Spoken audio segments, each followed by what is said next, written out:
এখন বাজে ঠিক সকাল 6টা, কিন্তু এখানের অবস্থা দেখো।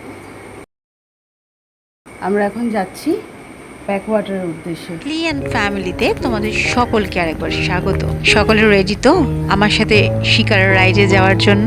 তার জন্য চলো শিকারার ভেতরটাকে একটুখানি দেখাই। এখানে উঠেই একটা বেড আছে, এখানে চাইলে তুমি একটু ঘুমিয়ে নিতে পারো। পিছনে বসার জায়গাটাও বেশ কমফোর্টেবল এবং একসাথে অনেক লোকজন যাওয়ার মতন। কিন্তু আপাতত এই শিকারাটা আমাদের 3 জনের, আর সেই সাথে তোমাদেরও।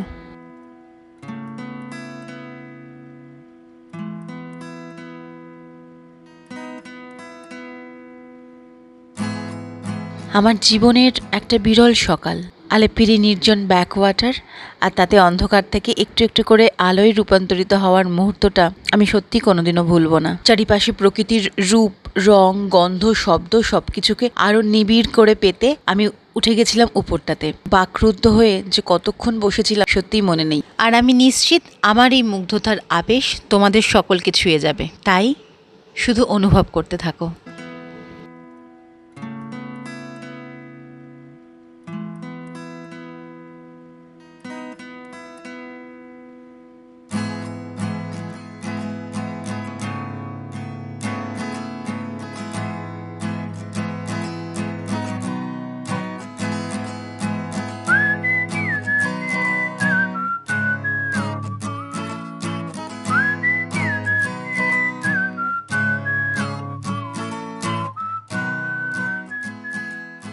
ये इधर का बड़ा लेक है, सबसे बड़ा लेक वेम्बनाड, इंडिया का सेकंड है। 2000 above square metre area, 95.4 kilometre surrounding. इसमें मीठा पानी है, connected to Arabian sea. Salt water is restricted in here because in the farming time we want sweet water.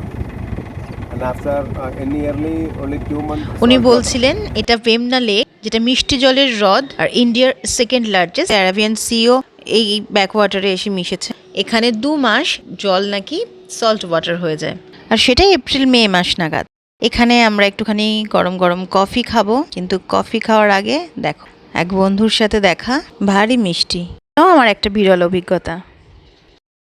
এখানে বসে গরম গরম কফি, অসাধারণ একটা অভিজ্ঞতা, অসাধারণ একটা সকাল।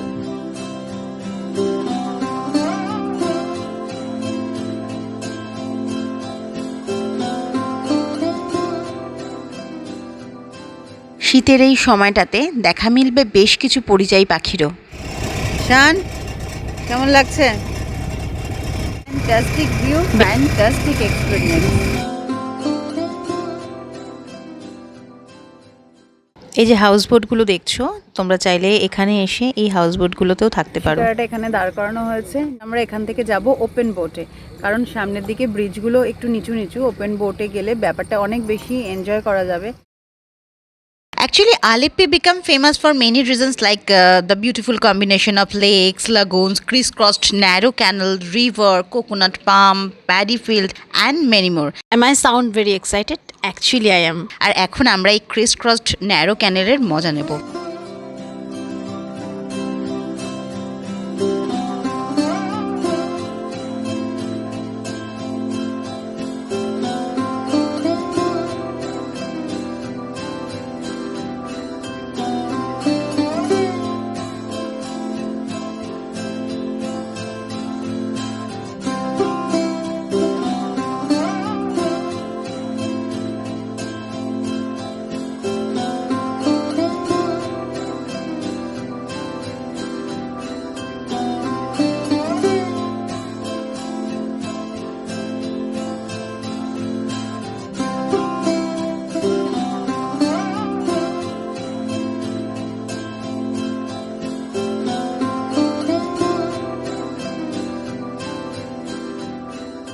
কথায় বলে জলই জীবন, কিন্তু এখানকার মানুষদের কাছে আক্ষরিক অর্থে জলই জীবন। এখানে সেই অর্থে কোনো রাস্তাঘাট বলে কিছু নেই, জলের দুপাশে যে বাড়িগুলো দেখছো তার প্রত্যেকের সামনে রয়েছে একটা করে নৌকা, যেগুলো ওদের পার্সোনাল নৌকা। আর এই জলের এক পার থেকে আর এক পারে যাতায়াত করার জন্যই রয়েছে কিছু দূর অন্তর অন্তরই এই ছোট ছোট ফুটব্রিজগুলো। দারুণ সুন্দর ব্যবস্থা না?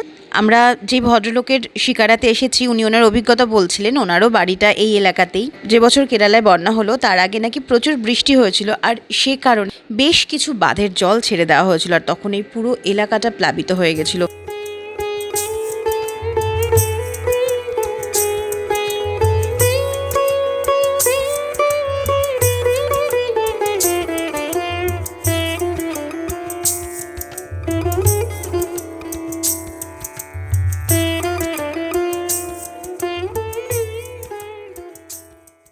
আর একটা মজার জিনিস শেয়ার করি, এই যে সামনে নৌকাটা দেখছো, এরকম নৌকা করে ওদের প্রয়োজনীয় জিনিসপত্র বিক্রি হচ্ছিল, যেমন কি মাছ, ফুল।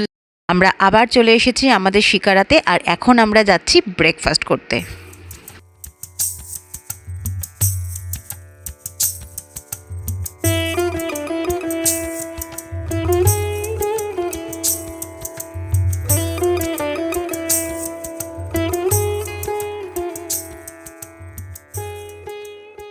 যেখানে ব্রেকফাস্ট করতে এসেছিলাম দেখো সেখানে এই সমস্ত মাছগুলো বিক্রি হচ্ছিল। আর এবার আলটিমেটলি ফেরার পালা। ফিরে গিয়ে বেশ কিছু গোছগাছও করতে হবে, যেহেতু আজকেই আমরা ফিরবো কলকাতাতে। চলো দেখি আর কি কি বাকি আছে আমার এবারের কেরালা ট্রিপে। কলকাতায় ফেরার দিন, রাত 9টায় আমাদের ফ্লাইট, আর এখন যেটা বাকি আছে তার জন্যই আমরা এখন বেরোচ্ছি। আর কেরালা এসে যেটা না করলেই না, আয়ুর্বেদিক বডি ম্যাসাজ।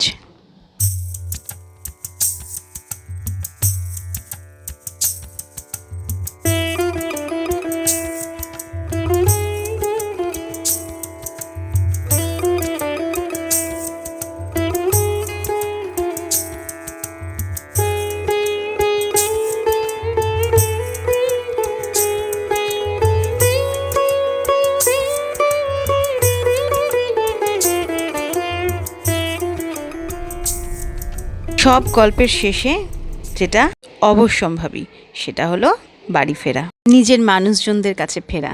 এই ট্রিপটায় আমরা সবাই মিলে লিকে খুব মিস করেছি, তাই এখন মনে হচ্ছিল কতক্ষণে ফিরবো, ফিরে গিয়ে ওকে দেখবো। আশা করি তোমরাও খুব এনজয় করেছো। আর চলি, আজকের মতন টাটা।